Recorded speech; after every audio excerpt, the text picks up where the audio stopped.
Hello दोस्तों, नमस्कार। Fundamentals for investment इस चैनल में मैं आप सभी लोगों का दिल से बहुत बहुत स्वागत करता हूं। तो चलिए इस वीडियो को भी शुरू कर लेते हैं। तो दोस्तों, आज हमारा पहला स्टॉक है HAL। जैसे कि आप लोग देख पा रहे होंगे, हिंदुस्तान एरोनॉटिकल्स लिमिटेड। इस स्टॉक का कोई भी इंट्रोडक्शन देने की मुझे ज़रूरत नहीं है। जैसे कि आप लोग देख पा रहे होंगे, 6 महीने में 60% की रिटर्न, एक साल की अगर मैं बात करूँ तो 150% की रिटर्न, अगर मैं 5 साल की बात करूँ तो अरे बाप रे बाप, 1360% की रिटर्न, अगर मैक्सिमम की बात करूँ तो 728% की रिटर्न नज़र में आ जाता है। मतलब कुछ भी हो जाए, मार्केट लॉन्ग टर्म में हमेशा आपको फायदा देगी, ये तो सबको पता है। पर यह बात भी मानना पड़ेगा कि जो शॉर्ट टर्म है उस पे आपको थोड़ा बहुत दिक्कत दे सकता है। जैसे कि मान लीजिए, मैं अगर एक दिन का चार्ट पैटर्न ओपन कर लूँ तो यहाँ पर 2.48% का गिरावट नज़र में आ रहा है। अगर मैं 5 दिन का चार्ट पैटर्न ओपन कर लूँ तो 4.74% का गिरावट नज़र में आ रहा है। और अगर मैं एक महीने का चार्ट पैटर्न ओपन कर लूँ दोस्तों, तो यहाँ पर आप लोग देख सकते हो कि 14.89% की गिरावट नज़र में आ रहा है। उसके बाद 6 महीने का और एक साल का, 5 साल का, मैंने तो आप लोगों को चार्ट पैटर्न दिखा ही दिया कि स्टॉक कैसे मूव किया। फिर से अगर मैं एक साल का भी दिखा दूं ना, तो यहाँ पर आप लोग देख पाओगे कि कितना बार गिरावट हुआ। यहाँ पर एक बार हुआ था 7.14% का, उसके बाद यहाँ पर एक बार तो नोज डाइव का गिरावट हुआ था नियर अबाउट 17.83% का। रिकवरी हुआ कि नहीं हुआ ना? तो ऐसे ही मैं बोल रहा हूँ। तो इसीलिए मैं बोल रहा हूँ कि मार्केट हमेशा आप लोगों को लॉन्ग टर्म के लिए देखना चाहिए, क्योंकि मार्केट लॉन्ग टर्म में हमेशा आपको फायदा देती है। ऐसा नहीं है कि हर कोई स्टॉक देगा, पर जो फंडामेंटली स्ट्रांग स्टॉक्स होते हैं, जिसका मार्केट कैप अच्छा होता है, जिसका बिजनेस पोटेंशियल होता है, वो हमेशा आपको फायदा देगा। ये आप सोच के समझ के चल सकते हो। जैसे कि इसका मार्केट कैप आप लोग देख लो, मैं आप लोगों के लिए हाईलाइट कर देता हूँ। 3.21 लाख का मार्केट कैप है। अब अगर मार्केट कैप ही सब कुछ है दोस्तों, नहीं, ऐसा नहीं है। अगर मैं इसके बिजनेस की तरफ थोड़ा बहुत ध्यान दूं दोस्तों, तो यहाँ पर आप लोग देख सकते हो कि Hindustan aeronauticals limited is engaged in the business of manufacturer of aircraft, helicopters and repair maintenance of aircraft and helicopters. मतलब ये कंपनी सिर्फ हेलीकॉप्टर्स और एयरक्राफ्ट जो भी होता है ये बनाता नहीं है, इसके साथ साथ इसको जो मैन्यू इसके साथ साथ इनका जो मेंटेनेंस होता है ना, वो भी करती है। ठीक है। तो जैसे कि आप लोग समझ सकते हो दोस्तों कि ये कंपनी मेनली जो इंडियन आर्मी का, यहाँ पर आप लोग एक चीज समझ सकते हो कि हिंदुस्तान एरोनॉटिकल्स लिमिटेड मेनली जो तेजस एयरक्राफ्ट है उसको बनाती है। यहाँ पर एक न्यूज पब्लिश हुआ है फिलहाल, आप लोग यहाँ पर मैं आप लोगों के लिए ओपन करता हूँ। जैसे कि आप लोग देख पा रहे होंगे कि ये एक नेगेटिव न्यूज है कि इंजन फॉर LAC, ठीक है, MI1 jets delayed, HAL prepares backup plan with used engines.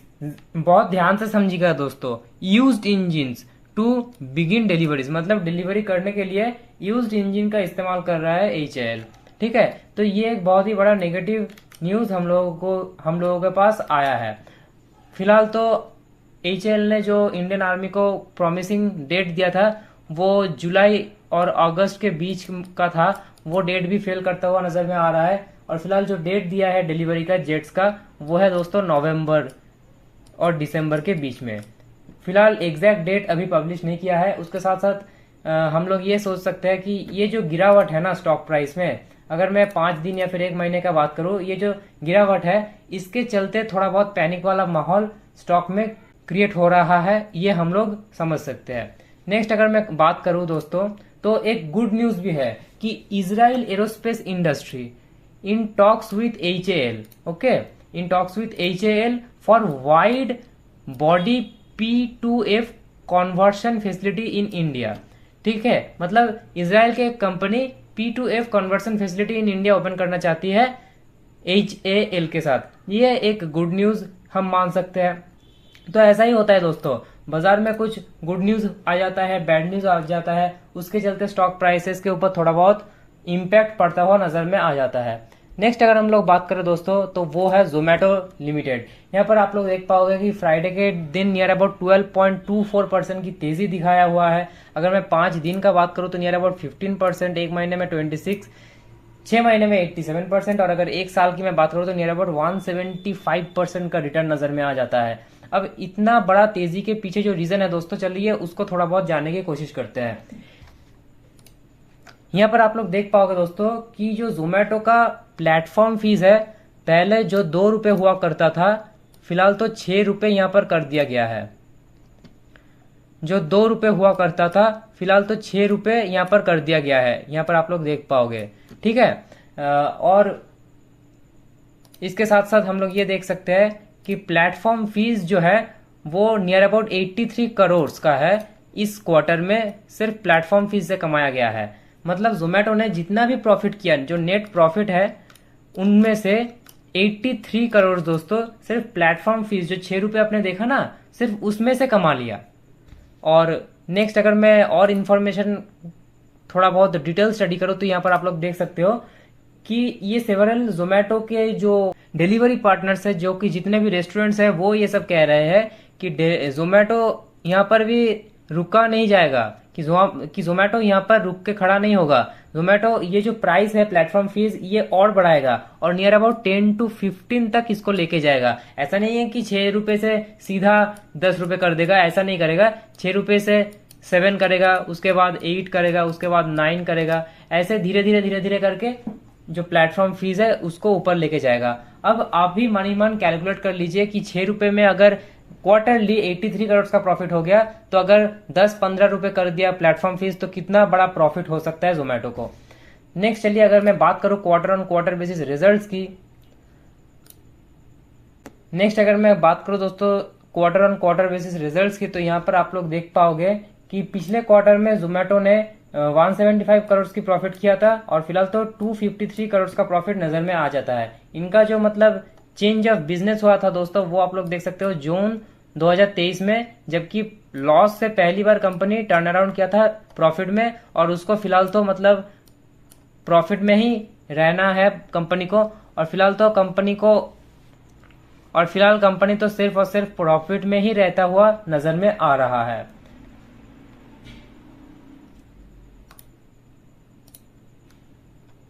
Next अगर मैं बात करूं दोस्तों तो बीएसएनएल, जैसे कि आप लोगों को पता है कि जब से जियो, आप लोग कह लीजिए जियो, उसके बाद एयरटेल, उसके बाद वीआई, आप लोग जो भी यूज करते हो, ये तीनों कंपनी ने जब से अपना प्लेटफॉर्म फीस या फिर रिचार्ज का जो प्राइस है बढ़ाया गया है, बीएसएनएल बहुत ज्यादा कस्टमर एक्वायर कर रहा है, क्योंकि एकमात्र बीएसएनएल एक कंपनी है जिसने प्लेटफॉर्म फीस या फिर जो रिचार्ज का फैसिलिटी है उसका प्राइसेस नहीं बढ़ाया है। और एक कैच है दोस्तों बीएसएनएल का, उनका जो नेट इश्यूज होता है वो बहुत ज्यादा है। मतलब ये 4G नेटवर्क, 5G नेटवर्क जियो या फिर एयरटेल के जैसा नहीं मिलता है। ये इन लोगों का एक बहुत बड़ा कैच है। नेक्स्ट अगर मैं एक बहुत बड़ा न्यूज की बात करूं तो यहाँ पर आप लोग देख सकते हो कि बीएसएनएल ने नियर अबाउट एक क्वार्टर में 2.75 मिलियन का कस्टमर्स एक्वायर किया है। ये एक बहुत बड़ा न्यूज है। अब बीएसएनएल एक ऐसी कंपनी है दोस्तों जो कि स्टॉक मार्केट में लिस्टेड नहीं है, मतलब हम लोग कोई भी बीएसएनएल में इन्वेस्ट नहीं कर सकते।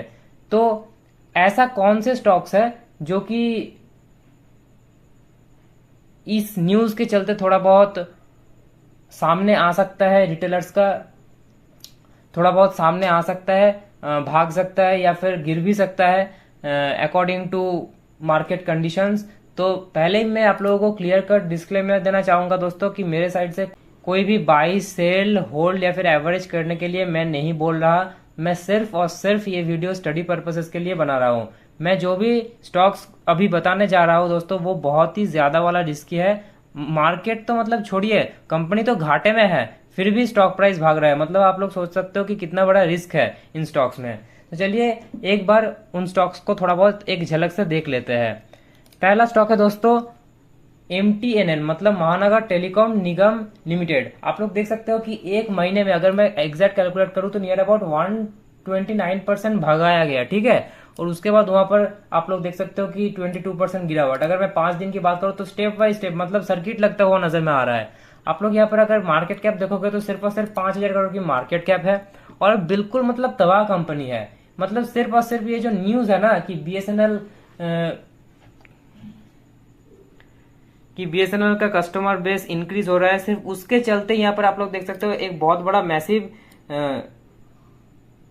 ऑपरेटर्स के द्वारा भगाया गया। उसके बाद आप लोग तो क्रैश देख ही सकते हो, यहाँ पर कितना बड़ा क्रैश हो रहा है फिलहाल तो 5 दिन से, सिर्फ और सिर्फ लोअर सर्किट पे लोअर सर्किट देखने को मिल रहा है। अगर मैं कंपनी की बैलेंस शीट की बात करूं तो दोस्तों यहाँ पर आप लोग देख पाओगे बिल्कुल बिल्कुल मतलब तबाह कंपनी है। प्रॉफिट तो छोड़िए और लॉस देखिए दोस्तों, यहाँ पर सालों साल लॉस बढ़ रहा है। मतलब अगर मैं मार्च 2023 की बात करूं तो 2915 करोड़ की लॉस था और फिलहाल तो 3268 करोड़ की लॉस नजर में आ रहा है। उसके बावजूद भी ये स्टॉक क्यों इतना भागा है 6 महीने में, आप ही लोग बताइए। क्या ये मतलब जो रैली है वो जस्टिफाइड है? आप लोग कमेंट सेक्शन में जरूर बताइएगा।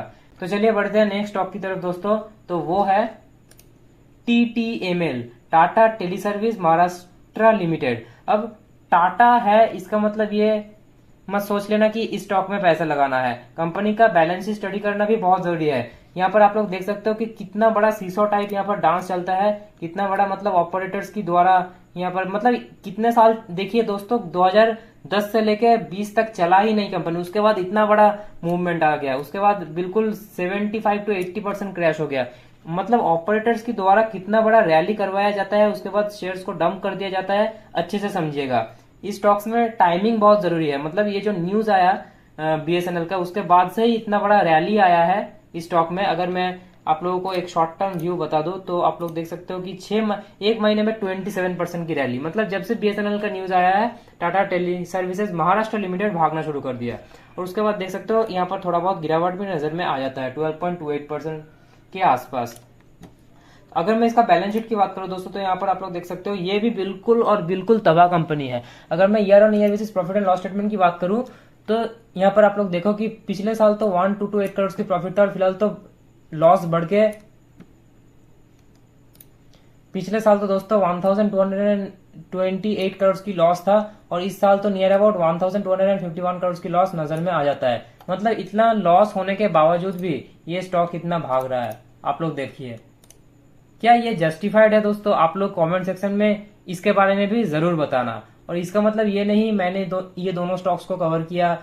BSNL की ये जो न्यूज है, जो हर कोई एयरटेल और जियो से BSNL में शिफ्ट हो रहा है, इसलिए हमको इनके जैसे स्टॉक्स में मतलब इस मोमेंटम को कैप्चर करना चाहिए। ये सब समझ के इन स्टॉक्स में बिल्कुल पैसा मत लगाना दोस्तों, ठीक है।